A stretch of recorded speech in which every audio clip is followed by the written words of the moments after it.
শুভ সকাল বন্ধুরা। এই মুহূর্তে আমি আছি শিলচরিতে। এটা হচ্ছে কাপ্তাই হ্রদে অবস্থিত। তো আজকে হচ্ছে 16ই ডিসেম্বর।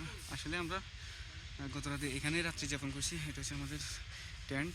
তো বাহিরের ভিউটা যে কত দারুণ আপনাদেরকে এখন দেখাবো আমি, যে বাইরে কি চলতেছে এখানে।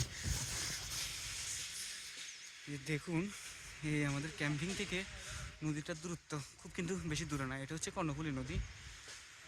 তো নদীর উপর দিয়া আপনারা যদি খেয়াল করে দেখেন, নদীর উপর দিয়ে কী পরিমাণ মেঘ উড়ে যেতেছে।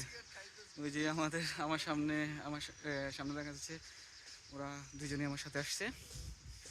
তো আসলে এখানে সকালবেলাটা যে এরকম হবে সেটা মোটামুটি একরকম আমার ধারণা ছিল।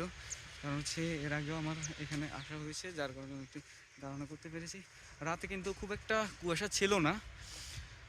সকাল থেকে আমরা ঘুম থেকে ওঠার পরেই মূলত কুয়াশা বেড়ে গেছে। তো এই যে নদীর ভিউটা, এটা যে কতটা জোস বলে বোঝানোর মতো না। তো আপনারা যদি আসেন এখানে ক্যাম্পিং করতে পারবেন। এখানে 2-3 জায়গায় কিছু কিছু জায়গায় ক্যাম্পিং করা যায়। তবে অবশ্যই ক্যাম্পিং করতে হলে আপনাদেরকে স্থানীয়দের সহায়তা নিতে হবে। কারণ হচ্ছে সহায়তা ছাড়া আপনি এখানে নিরাপদ ফিল করবেন না। তো অবশ্যই আপনারা আসার আগে স্থানীয়দের সাথে যোগাযোগ করে আসবেন, অথবা যদি এসেও যোগাযোগ করতে পারেন।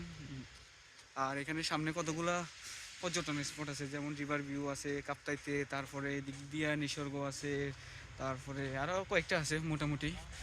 তো ওদের সাথে যোগাযোগ করলে ওইখানেও ক্যাম্পিং করার যথেষ্ট ব্যবস্থা আছে। যদি মোটামুটি এরকম একটা ভিউ আপনাদেরকে পেতে হয়, অবশ্যই আসতে হবে কোথায়, শিলচরিতে। শিলচরি অথবা কাপ্তাইয়ের দিকেও আপনারা আসতে পারেন।